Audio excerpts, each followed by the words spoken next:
Please subscribe Metro Learnings for more educational videos. चलिए अब हम स्टडी करते हैं कंजम्पशन गुड्स और कैपिटल गुड्स। सबसे पहले हम कंजम्पशन गुड्स देखते हैं। कंजम्पशन गुड्स की कैरेक्टरिस्टिक्स देखते हैं कि कंजम्पशन गुड्स कौन सी होती है। नाम से हमें पता चल रहा है कि इन गुड्स का यूज कौन करेगा, कंज्यूमर करेगा। नाम क्या है, कंजम्पशन गुड्स। तो कंजम्पशन गुड्स को कंज्यूम कौन करेगा, कंज्यूमर करेगा, या कह सकते हैं कि हाउस होल्ड करेगा। एक कैरेक्टरिस्टिक तो यही हो गई कि कंजम्पशन गुड्स को परचेज कौन करेगा या कंज्यूम कौन करेगा, केवल हाउस होल्ड करेगा या कंज्यूमर करेगा, प्रोड्यूसर नहीं करेगा। और कंज्यूमर क्यों करेगा, उसको परचेज इसलिए करेगा directly used for the satisfaction of human wants. Human wants यानी कि जो मानव की इच्छाएं हैं, अपनी इच्छाओं को संतुष्ट करने के लिए, सेटिस्फाई करने के लिए जिन वस्तुओं का उपयोग किया जाता है और उन वस्तुओं का उपयोग करता केवल कंज्यूमर ही होता है, तो वो क्या कहलाएगी, कंजम्पशन गुड्स कहलाएगी। ये दो कैरेक्टरिस्टिक्स आपको याद रखनी है, जैसे कि मिल्क, आइसक्रीम एंड फ्रूट। ये आपके एग्जाम्पल हो गए कि आप मार्केट में जा रहे हैं, मार्केट में आपने क्या किया, जूस ले लिया और जूस को आप कंज्यूम कर रहे हो। जब आपने जूस कंज्यूम किया है तो इसके पीछे दो कैरेक्टरिस्टिक्स सीधी हो गई। मान लीजिए आपको भूख लगी थी या प्यास लगी थी, तब आपने जूस पिया है, ठीक है। जब आपने उस जूस को कंज्यूम किया है तो क्या सेटिस्फाई करने के लिए, अपनी वांट को सेटिस्फाई करने के लिए। और दूसरा, आपने कंज्यूम किया है और आप कौन है, आप कंज्यूमर है या फिर हाउस होल्ड है।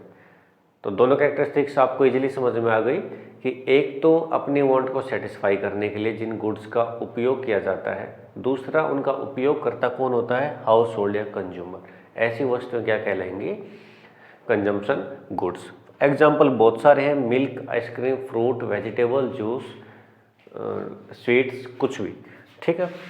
अब इसकी टाइप्स है, टाइप्स पढ़ने हैं, कंजम्पशन गुड्स कितनी टाइप्स की होती हैं। तो 4 टाइप हैं इसकी, durable consumption goods, semi durable consumption goods, non durable goods and services. बहुत ही आसान है, केवल इस वर्ड का मतलब समझना है कि ड्यूरेबल क्या होता है। ड्यूरेबल का मतलब क्या होता है, जिसका लाइफ पीरियड ज़्यादा है। अगर ये मार्कर 5 साल चल सकता है तो इसका ड्यूरेबल, तो ये ड्यूरेबल है या नहीं है, ये बिल्कुल ड्यूरेबल है। अगर आपकी कार 10 साल तक चल रही है, 15 साल तक चल रही है, तो आपकी कार ड्यूरेबल है या नहीं है, ड्यूरेबल है।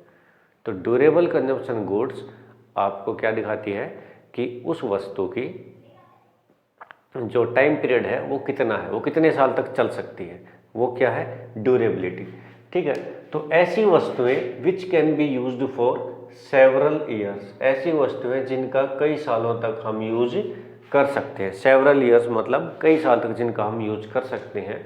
दूसरी characteristics, they have high value, जिनकी वैल्यू क्या हो, हाई हो। ये दो कैरेक्टरिस्टिक आपको याद रखनी है ड्यूरेबल कंजम्पशन गुड्स में, कि एक तो जो कई सालों तक चल सके और दूसरा उनकी वैल्यू क्या हो, हाई हो। For example TV, car and washing machine. अब जो आपकी वॉशिंग मशीन है वो कितने साल तक चलती है, 10 साल तक, 12 साल तक।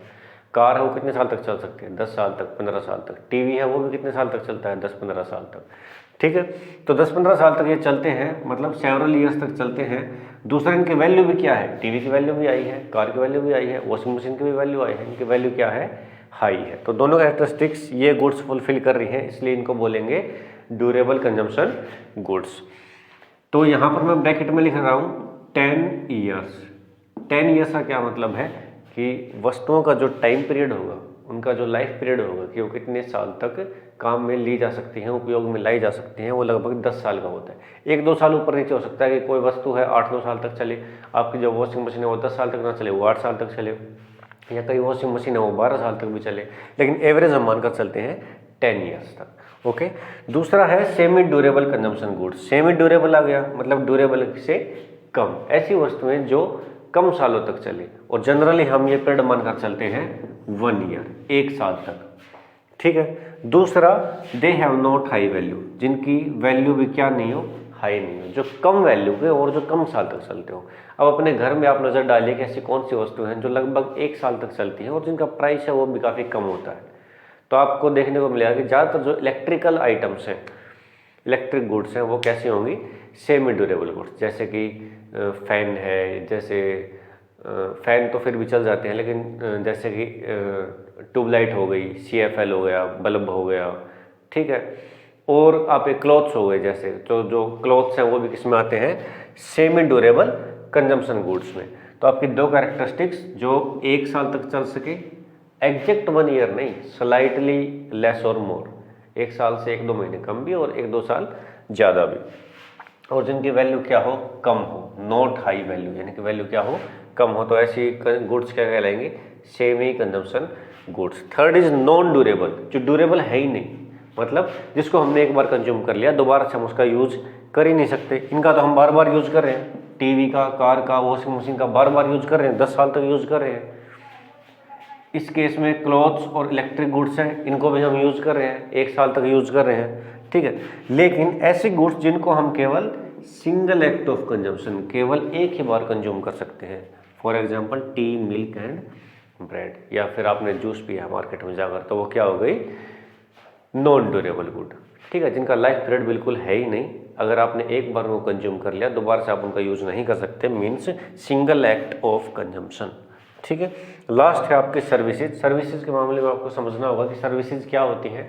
हम इसको, ये जो तीनों चीज़ें देखी हैं हमने, durable, semi durable and non durable, ये गुड्स हैं। इन गुड्स को milk, ice cream, fruit, washing machine, car, TV, clothes, electric goods, इनको आप देख सकते हैं, इनको आप छू सकते हैं, इनको आप टच कर सकते हैं और वॉच कर सकते हैं। लेकिन जो सर्विसेज होती हैं उनको आप ना तो देख सकते और ना ही आप टच कर सकते, क्योंकि वो किसी मटेरियल की बनी ही नहीं होती। अब मटेरियल की कोई चीज़ बनी है, जैसे कि ये मार्कर किसी मटेरियल का बना है, मान लीजिए ये प्लास्टिक का बना है, तो अब ये प्लास्टिक का बना है, इसको मैं देख सकता हूँ और इसको मैं टच कर सकता हूँ। लेकिन कुछ ऐसी गुड्स भी हैं जिनको हम देख नहीं सकते, जिनको हम टच नहीं कर सकते, लेकिन जिनका हम यूज़ ज़रूर करते हैं, जो हमारे काम आते हैं, जिनको हम कंज्यूम करते हैं। तो ऐसी कौन सी चीज़ें हैं, जैसे सर्विसेज ऑफ ए टीचर, कि मैं अभी आपको जो पढ़ा रहा हूँ, अब ना तो वो किसी को दिखाई दे रहा है कि मैं आपको जो नॉलेज दे रहा हूँ, अभी जो मैं टॉपिक पढ़ा रहा हूँ, ये जो वर्ड्स हैं ये आपको ना तो दिखाई दे रहे हैं, ना आप इनको टच कर सकते। तो जो नॉलेज दे रहा हूँ मैं आपको, ना आप उसको वॉच कर सकते, ना आप उसको टच कर सकते, लेकिन आप उसको फील कर सकते हैं। तो ऐसी गुड्स क्या कहलाएंगी, नॉन मटेरियल गुड्स। तो सर्विसेज का दूसरा नाम भी क्या होता है, नॉन मटेरियल गुड्स, और इनका काम भी वही होता है, विच डायरेक्टली सेटिस्फाई ह्यूमन वांट्स, जो ह्यूमन वांट्स को क्या करेंगी, सेटिस्फाई करेंगी। For example services of A doctor, lawyer, teacher. जो वकील है वो आपके लिए केस लड़ता है, आपको कोई सामान थोड़ी ना बेचता है जिसको आप देख सकते हो और जिसको टच कर सकते हैं, नहीं, वो अपनी सर्विसेज आपको देता है, अपनी सेवाएं आपको देता है, जो कि क्या है, नॉन मटेरियल गुड है। अब आगे हमारा टॉपिक है कैपिटल गुड। तो कैपिटल गुड की कैरेक्टरिस्टिक्स पढ़ेंगे। बिल्कुल आसान है कि कैपिटल गुड्स का यूज कौन करता है। सबसे पहले हमें यही देखना होता है कि इस तरीके के जो गुड्स हैं, कैपिटल गुड है या फिर कंजम्पशन गुड है, इनको परचेज कौन करता है। तो कैपिटल गुड्स को परचेज कौन करेगा, कंज्यूमर या प्रोड्यूसर। प्रोड्यूसर यूज करेगा, और प्रोड्यूसर यूज क्यों करेगा, क्योंकि उसको किसी अन्य वस्तु का प्रोडक्शन करना है, ठीक है। तो कैपिटल गुड्स के ऊपर हमें ध्यान देने की बात क्या है, these are fixed assets of the producers. ये किसकी फिक्स असेट्स होंगी, प्रोड्यूसर्स की होंगी। फिक्स असेट में यहाँ पर हम क्या एग्जांपल मानकर चलते हैं, जितनी भी मशीनें हैं वो सभी किस में आएंगी, फिक्स्ड असेट्स में आएंगी। कोई फैक्ट्री है, फैक्ट्री के अंदर जितनी मशीनें हैं और फैक्ट्री का जो प्लांट है, ठीक है, फैक्ट्री की जो लैंड है वो क्या होती है, फिक्स असेट होती है। तो हम यहाँ पर मशीन्स लेकर चलेंगे कि मशीन क्या है, कैपिटल गुड है। तो मशीन क्या है, fixed assets of the producers. दूसरी कैरेक्टरिस्टिक्स क्या है, these are used for several years, कि इन मशीनों को हम कई सालों तक यूज कर सकते हैं। मतलब कैपिटल गुड्स को हम कई साल तक प्रयोग में लेकर आ सकते हैं, 8 साल, 10 साल, 12 साल तक हम उनका यूज कर सकते हैं। दे कंटेन्स हाई वैल्यू, और इनकी वैल्यू भी कैसी होती है, हाई वैल्यू होती है, ठीक है। तो ये 3 कैरेक्टरिस्टिक्स बिल्कुल आसान है कि एक तो ये क्या होती है प्रोड्यूसर की, फिक्स असेट। दूसरा, कितने साल तक काम करेंगे ये, कई सालों तक, मैनी ईयर्स। और तीसरा, इनकी वैल्यू कितनी होगी, हाई वैल्यू, ज़्यादा वैल्यू होगी, प्राइस है वो ज़्यादा होगा, ठीक है। इसके साथ साथ कुछ पॉइंट्स और हैं, जैसे कि these goods are used by the producer. से हमें पता है कैपिटल गुड्स को कौन यूज करेगा, प्रोड्यूसर यूज करेगा। लेकिन दो कामों के लिए यूज करेगा कि कैपिटल गुड्स है वो क्यों लेकर आ रहा है, कैपिटल गुड्स की ज़रूरत क्या है। तो हमें पता है कि प्रोडक्शन प्रोसेस में कई सारी मशीनें होती हैं जिनका कुछ फिक्स्ड टाइम पीरियड होगा कि इतने टाइम पीरियड के बाद ये मशीन्स काम नहीं करेंगी। मान कर चलते हैं कि पहले कोई प्रोड्यूसर 2 मशीन लेकर आया, हम यहाँ पर एग्जांपल लेकर चलते हैं, पहले कोई प्रोड्यूसर था वो 2 मशीन लेकर आया, उसके कुछ टाइम बाद वो 3 मशीन लेकर आया और उससे कुछ टाइम बाद वो 5 मशीन लेकर आया। ठीक है, लेकिन ऐसे करते करते उसके 8-10 साल निकल जाते हैं। 8 या 10 साल के बाद ये जो 2 मशीनें हैं ये क्या हो जाएंगी, आउटडेटेड हो जाएंगी, क्योंकि इनका भी कोई ना कोई टाइम पीरियड होगा ना। ये तो है नहीं कि ये मतलब 100-200 साल तक काम करेंगी, इनका टाइम पीरियड लगभग कितना है कि 10 साल या 15 साल। उसके बाद हमें इन 2 मशीनों को क्या करना पड़ेगा, रिप्लेस करना पड़ेगा। अगर हमें प्रोडक्शन की उतनी यूनिट जितनी पहले हो रही थी अगर उसको सेम ही रखना है तो हमें क्या करना पड़ेगा, ये जो 2 मशीनें जो अब काम की नहीं रही, जो आउटडेटेड हो चुकी हैं, इनके स्थान पर हमको दूसरी मशीन्स लेकर आनी पड़ेंगी। ठीक है, तो उसको जो हम जो बाकी की 2 मशीनें लेकर आए हैं उसको हम क्या बोलेंगे, replacement of the capital stock.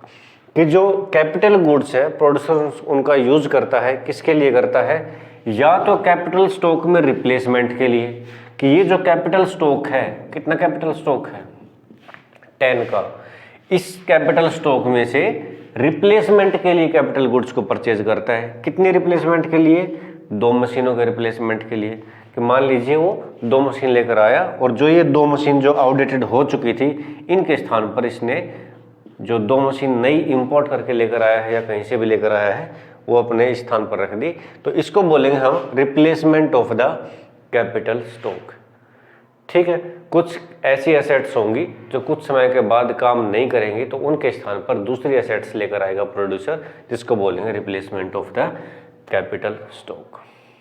या हो सकता है अगर प्रोड्यूसर को प्रोडक्शन लेवल को इंक्रीज करना हो, प्रोडक्शन बढ़ाना हो, तो वो क्या कर सकता है, इस कैपिटल स्टॉक में और ज़्यादा मशीन ऐड कर सकता है या और ज़्यादा एसेट्स हैं उनको ऐड कर सकता है। मान लीजिए वो टोटल कितनी मशीन लेकर आया, 5 मशीन लेकर आया, 2 मशीन किस में लगा दी, रिप्लेसमेंट के लिए, रिप्लेसमेंट में, और बाकी की जो 3 मशीन रह गई वो क्या हो गई, उसको हम बोल सकते हैं addition to the capital stock. ये है आपका addition to the capital stock. Replacement वो क्यों करता है, ताकि जो एग्जिस्टिंग प्रोडक्शन लेवल है वो वैसे का वैसा रहे, वो डिक्रीज ना हो। कि भाई 2 मशीनें कम हो जाएंगे तो सीधी सी बात है प्रोडक्शन लेवल कम आएगा, तो उस प्रोडक्शन लेवल को मेंटेन रखने के लिए वो क्या करेगा, रिप्लेसमेंट करेगा। अगर उसको प्रोडक्शन लेवल को इंक्रीज करना है प्रोड्यूसर को तो वो क्या करेगा, कुछ नई मशीन लेकर आएगा और वो क्या कहलाएंगी, addition to the capital stock. एक ये है। ठीक है, डेप्रिसिएशन, ऐसी जो मशीन है वो डेप्रिसिएशन जरूर इन्वॉल्व होता है उनमें। तो डेप्रिसिएशन समझते हैं, डेप्रिसिएशन क्या है, it refers to loss of the fixed assets. किस में लॉस है, नुकसान किस में है, या फिर जो हानि है वो किस में है, फिक्स्ड एसेट्स में है। ठीक है, कब है, when these are repeatedly used, जब उनको बार बार यूज किया जाए। अब इस एग्जांपल में हम ये 2 मशीनें देख रहे हैं, ये 2 मशीनें 10 साल के बाद क्या हो गई, आउटडेटेड हो गई। ये आउटडेटेड क्यों हो गई, क्योंकि हमने इन 2 मशीनों को 10 साल तक बार बार यूज किया है, और जब हम बार बार इनका यूज करते हैं तो इनकी वैल्यू में गिरावट आती है, और एक टाइम ऐसा आएगा जब इनकी वैल्यू 0 हो जाएगी और हमें इनको रिप्लेस करना पड़ेगा। ठीक है, तो यही चीज क्या है, डेप्रिसिएशन है, कि जब फिक्स्ड असेट्स, ये जो 2 मशीन है ये क्या हो गई, फिक्स असेट हो गई, और इनकी वैल्यू में क्या आई है, कमी आई है, या कह सकते हैं कि लॉस हुआ है। और ये लॉस कब हुआ है, when these are repeatedly use, जब इन मशीनों को हमने प्रोडक्शन प्रोसेस में बार बार यूज किया है, उसकी वजह से जो कैपिटल है या जो फिक्स्ड एसेट है उसके मूल्य में कमी आई है, उसकी वैल्यू में कमी आई है, तो उसको बोलेंगे हम डेप्रिसिएशन। ठीक है, जैसे कि हम गाड़ी लेते हैं, ठीक है, तो अगर हमने गाड़ी आज परचेज कर ली तो 1 साल बाद क्या उसकी वैल्यू उतनी रहेगी, नहीं रहेगी, उसकी वैल्यू कम हो जाएगी, 2 साल बाद और कम हो जाएगी, 5 साल के बाद और कम हो जाएगी, 8 साल के बाद और भी ज़्यादा कम हो जाएगी। तो उसकी जो डेप्रिसिएशन वैल्यू है वो क्या होती जाती है, कम होती जाती है। क्यों कम होती जा रही है, क्योंकि हम उस कार का बार बार यूज कर रहे हैं, उस गाड़ी को बार बार यूज कर रहे हैं। तो किसी भी मशीन को या किसी भी एसेट को बार बार यूज करने से उसमें लॉस होता है या उसकी वैल्यू में गिरावट आती है तो उसको क्या बोलते हैं, डेप्रिसिएशन। तो डेप्रिसिएशन कौन सी गुड्स में होता है, कैपिटल गुड्स में। ओके, 2 मिनट का टॉपिक है कि all capital goods are producer goods. ध्यान से पढ़ना है, ध्यान से देखना है, एक छोटी सी चीज़ बिल्कुल याद रखनी है, उसी के अकॉर्डिंग पूरा आपका टॉपिक हो जाएगा। काफ़ी इंपॉर्टेंट है आपके एग्जाम पॉइंट ऑफ व्यू से भी, और वैसे अगर कोई वाइवा में पूछ ले या टीचर्स आपसे ज़रूर पूछते हैं कि all capital goods are producer goods, जितनी भी कैपिटल गुड्स हैं वो सभी क्या है, प्रोड्यूसर गुड्स हैं। जितने भी कैपिटल गुड्स हैं मतलब जितनी भी मशीन्स हैं वो सभी क्या है, प्रोड्यूसर गुड्स हैं। क्या ये ठीक है? हाँ बिल्कुल ठीक है, ठीक है। दूसरा, but all the producer goods are not capital goods. यहाँ पर अब आपको कन्फ्यूजन होती है कि क्या सभी प्रोड्यूसर गुड्स कैपिटल गुड्स हैं। तो आप प्रोड्यूसर गुड में फिर आप यहीं लेकर चलोगे कि जितनी भी मशीनें हैं हाँ वो तो सभी कैपिटल गुड्स ही हैं, और जितनी कैपिटल गुड्स हैं वो सभी मशीनें हैं इसलिए वो प्रोड्यूसर गुड है। तो काफ़ी आपको कन्फ्यूजन क्रिएट हो जाती है इसमें। तो हम इसमें क्या देखते हैं, कैपिटल गुड्स और प्रोड्यूसर गुड्स को हम अलग अलग पहले नहीं कैरेक्टरिस्टिक्स के ऊपर नज़र डालते हैं। मैंने वैसे पढ़ा दिया है पहले, लेकिन बिल्कुल बारीकी से देखते हैं एक बार। प्रोड्यूसर गुड्स में कौन कौन सी चीज़ें आएंगी। एक तो यही कि goods used as fixed assets, ऐसी वस्तुएं, ऐसी गुड्स जिनको प्रोड्यूसर यूज करता है as fixed assets. Fixed assets का मतलब क्या है, plant and machinery, plant and machinery. अब यहाँ पर हम मशीन मानकर चलते हैं कि जो मशीन है वो क्या है, प्रोड्यूसर की फिक्स्ड एसेट है, ठीक है। दूसरा प्रोड्यूसर गुड क्या हो सकती है, रॉ मटेरियल।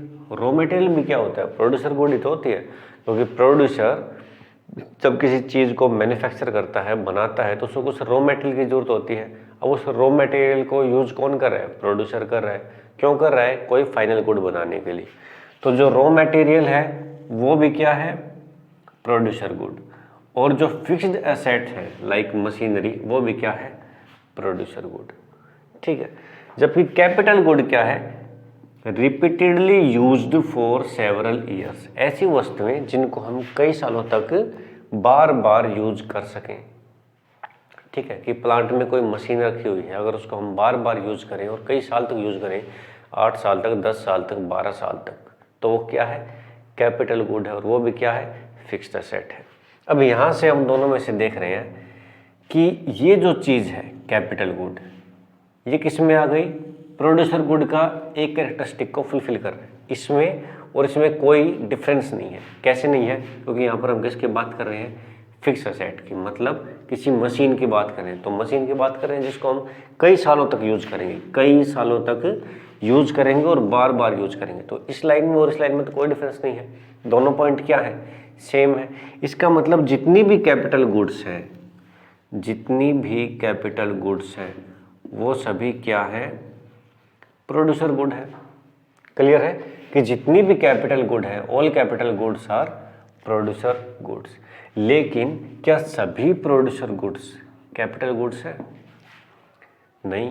केवल फिक्स एसेट तो हमारी कैपिटल गुड है, लेकिन क्या जो रॉ मटेरियल है उसको हम कैपिटल गुड बोल सकते हैं, नहीं बोल सकते। क्यों नहीं बोल सकते, क्योंकि रॉ मटेरियल को जब हम एक बार यूज कर लेते हैं तो उसको दोबारा से यूज नहीं कर सकते, और कई सालों तक यूज करने का तो कोई मतलब ही नहीं है, ठीक है। क्योंकि कैपिटल गुड कैरेक्टरिस्टिक क्या है कि उसको, वो गुड कैसे होने चाहिए, जिनको हम कई सालों तक यूज कर सकें और जिसको हम बार बार यूज कर सकें। लेकिन रॉ मटेरियल को हम कई सालों तक यूज भी नहीं कर सकते और उसको बार बार भी यूज नहीं कर सकते, रिपीटेडली यूज नहीं कर सकते, इसलिए रॉ मटेरियल कैपिटल गुड नहीं है। जब रॉ मटेरियल कैपिटल गुड नहीं है तो हम कह सकते हैं कि all producer goods are not capital goods, कि सभी प्रोड्यूसर गुड्स कैपिटल गुड्स नहीं होती, जबकि सभी कैपिटल गुड्स प्रोड्यूसर गुड्स होती है। तो क्या आपको ये समझ में आ गया? आई होप आपको ये टॉपिक समझ में आ गया होगा, पेपर पॉइंट ऑफ व्यू से भी ये इंपॉर्टेंट है।